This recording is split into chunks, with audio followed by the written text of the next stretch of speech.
अस्सलामुअलैकुम व्यूवर्स, मैं हूं www.computingkit.com की तरफ से आपका इंस्ट्रक्टर सुहेब सलीम। आज हम HTML कोर्स की 9th क्लास में आपको वेलकम कहते हैं। उस क्लास में हम बात करने जा रहे हैं टेबल पे, क्योंकि ये टेबल हमारे लिए बहुत ज़्यादा इम्पोर्टेंट होते हैं। हम बात करते हैं इसके थोड़े से फीचर पे। मैं नोटपैड प्लस प्लस या नोटपैड सिंपल ओपन करता हूँ। इसमें आपको बताता हूँ कि ये टेबल एक एलिमेंट है या एक टूल है जो बहुत ही इम्पोर्टेंट है, बहुत ही पावरफुल है और उसके अलावा ये बहुत ही कॉमन टूल है। बात करते हैं क्यों कॉमन है, क्यों पावरफुल है, क्यों इम्पोर्टेंट है। उसके बाद फोर्थ इसका इम्पोर्टेंट जो फीचर है वो है ये बहुत ज़्यादा क्रिएटिव टूल है। ये एलिमेंट है, आप दोनों कह सकते हैं, टूल भी और एलिमेंट भी। क्यों ये इम्पोर्टेंट और पावरफुल क्यों है? क्योंकि आप इसे लगभग पूरी वेबसाइट में या वेब पेज में हर जगह पे इसे यूज़ कर सकते हैं। और इसके बाद ये कॉमन क्यों है? कॉमन इसलिए है कि ये वर्ल्ड वाइड यूज़ हो रहा है। उसके बाद क्रिएटिव इसलिए है, आप बहुत ज़्यादा इसमें कलर या इसके बाद फीचर और एट्रीब्यूट प्रॉपर्टी वगैरह यूज़ करके इसका बहुत ज़्यादा डिज़ाइन या लेआउट अच्छा बना सकते हैं। तो ये टेबल किस लिए होता है? हमारे वेब का डिज़ाइन करने के लिए, वेबसाइट को पूरी लेआउट को चेंज करने के लिए, उसको वेबसाइट को बनाने के लिए हम टेबल यूज़ करते हैं। हम बात करते हैं अपने नोटपैड प्लस प्लस में। डेली की तरह नोटपैड प्लस प्लस ओपन करता हूँ। 9th क्लास का सोर्स कोड मैंने लिखा, उसको 9th class.html से सेव कराया और ब्राउज़र पे साथ लोड भी कर लेता हूँ मैं। तो उसका लेआउट कुछ यूँ है, जिस तरह हम पहले ही बनाते आ रहे हैं। अब हम बात करते हैं कि टेबल पे किस तरह टेबल क्रिएट करते हैं। टेबल के लिए टेबल का टैग भी क्या है, पेयर फॉर्म में होता है। टेबल का टैग स्टार्ट और उसके बाद टेबल का टैग क्या, क्लोज। ठीक है ना, स्टार्ट हुआ, क्लोज हुआ। अब एक और बात, टेबल्स में एक हमारे पास क्या होती हैं, रोज, और एक हमारे पास क्या होते हैं, कॉलम्स। जो हमारे पास रोज होती हैं वो होती हैं हॉरिजॉन्टल, क्या होती हैं, हॉरिजॉन्टल। और जो हमारे पास कॉलम होते हैं वो होते हैं हमारे वर्टिकली। रोज हमारी होती हैं इस तरह एक लाइन में हॉरिजॉन्टली, यूं इस तरह एक लाइन चल रही है, और वर्टिकली होती हैं यूं। ये होते हैं लेफ्ट से राइट रोज, और ये कॉलम होते हैं हमारे अप से बॉटम की तरफ। तो इसी तरह HTML में हमारा वही कॉन्सेप्ट है कि इसमें पहले हमारी आती है टेबल रोज, उसका क्या टैग tr, मतलब कि टेबल रोज। फिर इसको हम क्लोज करते हैं टेबल रोज को, और टेबल रोज में हमारा क्या आएगा, टेबल कॉलम। उस कॉलम को किस टैग से शो करेंगे, टेबल डाटा, मतलब कि ये हमारा कॉलम है, टेबल डाटा। ठीक है ना। तो ये क्या हो गया, मेरा एक टेबल बन गया जिसकी एक ही रो है और एक ही कॉलम है, यानी कि 1 by 1 का एक टेबल बन गया। अब मैं क्या करता हूँ, कॉपी करता हूँ, पेस्ट पेस्ट और पेस्ट। मैं एक टेबल आपके सामने क्रिएट करता हूँ किसी स्टूडेंट या एक स्कूल का रिजल्ट। तो क्या करता हूँ, मैं सबसे पहले इसे सेव करता हूँ और यहाँ पे मैं क्या लिखता हूँ, रोल नंबर। स्टूडेंट का क्या है, रोल नंबर। उसके बाद मैं क्या करता हूँ, नेम। उसके बाद मैं करता हूँ फादर नेम, मैं शॉर्टकट लिखता हूँ F नेम, फादर नेम। और फिर मैं यहाँ पे क्या लिखता हूँ, मैं लिखता हूँ कि केमिस्ट्री में कितने मार्क्स हैं, उसके मार्क्स इन केमिस्ट्री, या जस्ट केमिस्ट्री लिख लेता हूँ, कोई मसला नहीं। उसके बाद मैं फिर पेस्ट करता हूँ, यहाँ पे मैं लिख लेता हूँ फिजिक्स के कितने हैं। फिर पेस्ट करता हूँ, यहाँ पे मैं ये लिख लेता हूँ कि स्कूल का नेम क्या था, स्कूल का नेम। अब इसको मैं सेव करता हूँ, ब्राउज़र में जाके मैं रिफ्रेश करता हूँ, कुछ रिजल्ट हमारे पास यूँ है। मैं इसके ऊपर जब हाईलाइट करूँगा तो आपको कुछ यूँ दिखाई देगा, मतलब कि ये हमारा फर्स्ट कॉलम है, फिर हमारे white space, name, father name, chemistry, physics और स्कूल नेम। ठीक है ना। अब इसी तरह हम इसकी कोई लगभग 5-6 रोज़ बनाते हैं।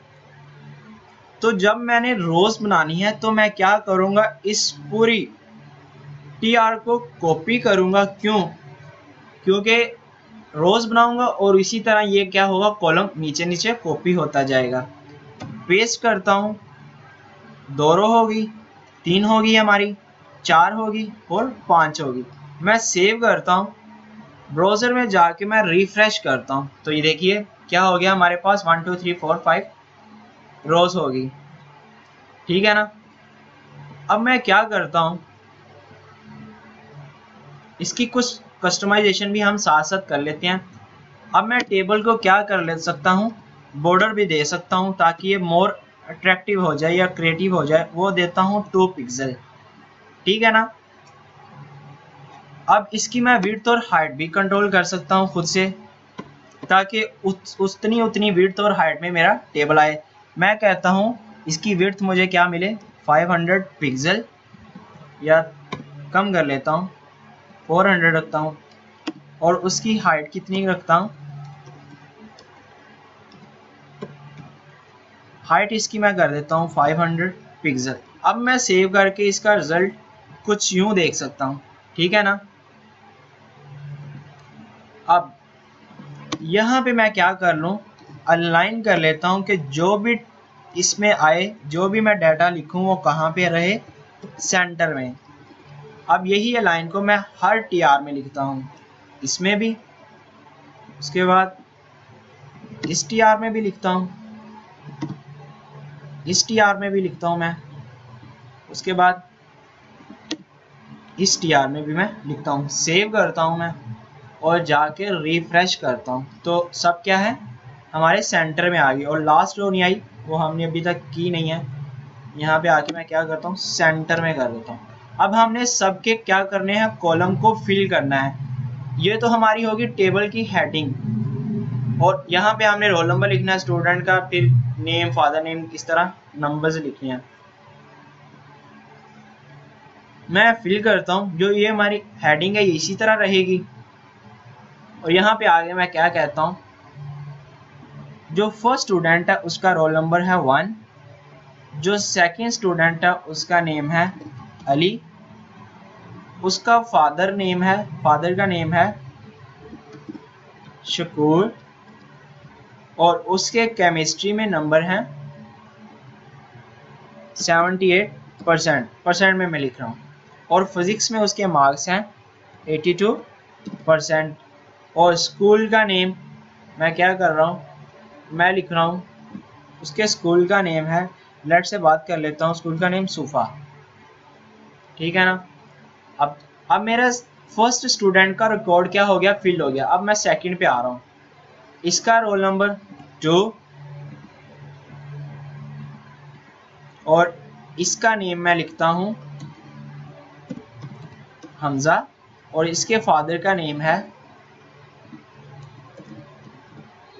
लेट्स से वैदुल्ला, और उसके केमिस्ट्री में मार्क्स हैं 68%, और उसके फिजिक्स में कितने हैं 76%। और स्कूल का नेम, फिलहाल मैं स्कूल का नेम नहीं फिल कर रहा। क्यों नहीं फिल कर रहा, आपको बताता हूँ बाद में। अब आ गया थर्ड रो, मतलब कि थर्ड स्टूडेंट का डाटा फिल करना। उसका नेम मैं लिखता हूँ, क्या लिखता हूँ मैं, उस्मान। उसके फादर का नेम क्या है, मोहम्मद उमर। उसके केमिस्ट्री में मार्क्स आए हैं 92%, और उसके फिजिक्स में मार्क्स आए हैं 84%। और उसके स्कूल का नाम अभी नहीं फिल कर रहा। अब ये आ गया मेरे पास, कितने हो गया हमारे 1 2 3, और ये हो गया हमारा 4 रोल नंबर। इसका नाम क्या है, इसका नाम लिख रहा हूँ हारून, और उसके फादर का नाम मोहम्मद सफदर। और उसके केमिस्ट्री में मार्क्स कितने आए हैं 56%, और उसके फिजिक्स में कितने आए हैं 70%। मैं सेव कर रहा हूँ। अब ब्राउज़र में जाके रिजल्ट आपको दिखाता हूँ, कुछ यूँ मिलेगा। रोल नंबर 1 2 3 4 5 4 और नेम इसका अली, हमज़ा, उस्मान और हारून, और फादर नेम शकूर, बैदला, केमिस्ट्री के नंबर। अब देखिएगा मैं क्या करता हूँ, इसमें और मैं प्रॉपर्टी लगा के, एट्रीब्यूट लगा के इस टेबल को, इसकी पोजीशन भी बता सकता हूँ, चेंज कर सकता हूँ। मैं कहता हूँ कि जो मेरा टेबल है सेंटर में मिले, तो क्या हो गया, टेबल मेरा कहाँ पे चला जाएगा, सेंटर पे चला जाएगा, ठीक है ना। अब मैं टेबल का बीजी कलर भी चेंज कर सकता हूँ, बट अभी नहीं हम करते। अब देखिएगा जो ये मेरी फर्स्ट रो है, ये क्या है, ये सारी मेरी हेडिंग है, रोल नंबर, नेम, क्योंकि हेडिंग नीचे वाले डाटा, नीचे वाले कंटेंट से क्या हो, थोड़ी डिफरेंट दिखने में हो, तो हम डिफरेंट करने के लिए क्या करते हैं, उसका टैग हमारे पास है टेबल हेडिंग, TH।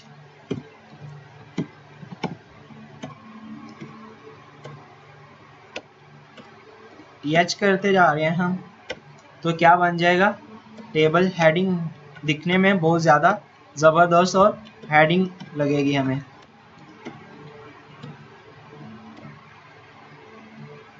और यहाँ पे क्या करता हूँ, टेबल हेडिंग।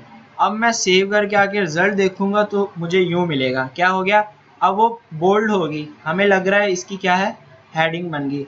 अब अगर इनकी हमने साइज ज़्यादा करना है तो वो भी हम क्या कर सकते हैं, उस पर फॉर्मेटिंग लगा के कर सकते हैं। अब बात होगी हेडिंग पे, अब बात करते हैं स्कूल पे। मैंने एक का नाम जस्ट स्कूल रखा, एक के स्कूल मतलब कि एक स्टूडेंट का नाम, उसके स्कूल का नाम सूफा रखा, बाकी का नेम नहीं अभी चेंज किया, क्योंकि ये सारे स्टूडेंट एक ही क्लास में एक ही स्कूल में पढ़ रहे हैं, इसलिए मैंने एक का नाम सूफा रखा। अब मैं क्या करता हूँ कि मैं 1 2 3 4 इन चारों रोज को क्या कर देता हूँ, मर्ज कर देता हूँ कि मेरा सूफा इन चारों के लिए क्या बन जाए, कॉमन बन जाए, कि ये सूफा इस स्टूडेंट के लिए भी है, इसके लिए भी है, इसके लिए भी है, इसके लिए भी है। तो मैं क्या करता हूँ, यहाँ पे आके ये ख़त्म करता हूँ और ये भी मैं ख़त्म करता हूँ और ये भी मैं क्या कर रहा हूँ, ख़त्म कर रहा हूँ। अब सेव करता हूँ तो अभी तक हमें रिज़ल्ट कुछ यूँ मिलेगा, अभी तक जस्ट एक कॉलम के लिए सूफा है। मैं कह रहा हूँ कि चारों रोज़ के लिए मेरा क्या हो, सूफा स्कूल शो हो। तो मैं यहाँ पे आके क्या लिखता हूँ, रोज़ स्पैन, और कितनी रोज़ मेरी मर्ज हो जाए, 4 रोज़ क्या हो मेरी मर्ज हो जाए। मैंने 4 लिखा, सेव किया, ब्राउज़र में आके अब रिफ्रेश करता हूँ। रोज़ नहीं हमने करना, हमने क्या करना है, कॉल्स करने हैं। अब रिफ्रेश करता हूँ तो अभी तक भी हमें रिजल्ट नहीं मिला। क्यों नहीं मिला, क्योंकि हम लिख रहे हैं ऊपर हेडिंग के साथ, हमने हेडिंग के साथ नहीं लिखना, हमने सूफा के साथ लिखना है। तो यहाँ पे आके मैं क्या लिखता हूँ, सूफा, और हमारा क्या है, रोज़ ही है। अब सेव करता हूँ मैं, आके रिफ्रेश करता हूँ तो आपको रिजल्ट कुछ यूँ मिलेगा, मेरे क्या होगी, चारों रोज़ मर्ज होगी और ये सूफा स्कूल का नेम जो है चारों के साथ क्या हो गया, मर्ज हो गया, मतलब कि कॉमन हो गया। अब मैं इसके ऊपर एक टेबल की हेडिंग भी रखना चाह रहा हूँ कि इस टेबल की हेडिंग क्या है। तो उसके लिए मैं क्या करूँगा, मुझे एक और रो क्रिएट करना पड़ेगी, यहाँ पे इस रो के ऊपर एक और रो क्रिएट करना पड़ेगी। किस लिए, कि मुझे उस टेबल की हेडिंग भी बतानी है कि उसकी हेडिंग क्या है, टेबल हेडिंग, क्योंकि टेबल का कोई ना कोई टाइटल होता है ना, तो हम उसका टाइटल भी बताएंगे। मैं कहता हूँ student result, just student result लिखता हूँ। तो यहाँ पे आके मैं रिफ्रेश करता हूँ, कुछ यूँ मिलेगा। क्यों, क्योंकि ये फर्स्ट कॉलम के साथ आ गया। मैं चाहता हूँ अब ये जो हेडिंग है ये भी क्या हो, पूरे टेबल के साथ मर्ज हो जाए, मतलब कि 1 2 3 4 5 6 कॉलम के साथ क्या हो जाए, मर्ज हो जाए, कॉमन हो जाए। तो इसके साथ मैं क्या लिखूंगा, मैं यहाँ पे आके लिखता हूँ whole span is equal to, कितने हैं मेरे, 6 कॉलम है, तो जाके रिफ्रेश करता हूँ, आपको ये मिलेगा रिजल्ट कि ये स्टूडेंट रिजल्ट क्या बन गई, इस पूरे टेबल की हेडिंग मेरे पास आ गई। अब ये जो मेरे पास बॉर्डर कलर वो भी मैं चेंज कर सकता हूँ, बॉर्डर कलर वो क्या कर लेता हूँ, रेड कर लेता हूँ। सेव करता हूँ, ब्राउज़र में जाके रिफ्रेश करता हूँ तो आपको रिजल्ट कुछ यूँ मिलेगा। उसके बाद हमारे पास होता है सेल पैडिंग और सेल स्पेसिंग। यहाँ पे आता हूँ, लिखता हूँ सेल स्पेसिंग। अब सेल स्पेसिंग हमारी किस लिए यूज़ होती है? सेल स्पेसिंग फिलहाल हम काम कर लें, मैं कहता हूँ सेल स्पेसिंग मेरी हो 10 और जो सेल पैडिंग है वो भी कितनी हो, 10 हो। सेव करता हूँ, ब्राउज़र में जाकर रिफ्रेश करता हूँ, कुछ यूँ रिजल्ट मिलेगा। अब देखिए सेल स्पेसिंग क्या है, एक सेल का दूसरे सेल के दरमियान जो फासला है वो हमारा सेल स्पेसिंग। और सेल पैडिंग हमारा क्या है, जो हमारे पास ये टेक्स्ट लिखा हुआ है इसका फासला इसके बॉर्डर के साथ, जितना ये फासला है, ये जो टेक्स्ट है इस बॉर्डर के जितनी दूरी पर है वो हमारा होता है पैडिंग। और ये जो हमारी स्पेस है ये होती है सेल स्पेसिंग। तो हम फिलहाल क्या करते हैं, इसको कम कर लेते हैं, सेव करते हैं, ब्राउज़र में जाके रिफ्रेश करते हैं, हमारे रिजल्ट कुछ यूँ मिलेगा। अब हम इसका अलग-अलग रोज़ का या कॉलम का कलर भी चेंज कर सकते हैं। मैं लिखता हूँ बेजी, कलर मेरा क्या हो, लाइट ब्लू। सेव करता हूँ, ब्राउज़र में आके रिफ्रेश करूँगा तो ये क्या है, मेरी जो हेडिंग है उसका कलर क्या हो जाए, लाइट ब्लू हो गया। अब इसी तरह मैं पूरे हर रोज़ और हर कॉलम का कलर भी क्या कर सकता हूँ, चेंज कर सकता हूँ। सेल स्पेसिंग होगी, सेल पैडिंग हमारी होगी, उसके बाद रो स्पैन भी हमने कर लिया कि क्या होता है, रो स्पैन क्या होता है, ये रोज़ को मर्ज करने के लिए, और कॉल स्पैन क्या है, कॉलम को मर्ज करने के लिए हम यूज़ करते हैं। तो ये थी हमारी कस्टमाइजेशन। उसके बाद हमने अलाइनमेंट भी की, पोजीशन भी उसकी कर ली, उसके बाद विड्थ और हाइट भी हम कर ली।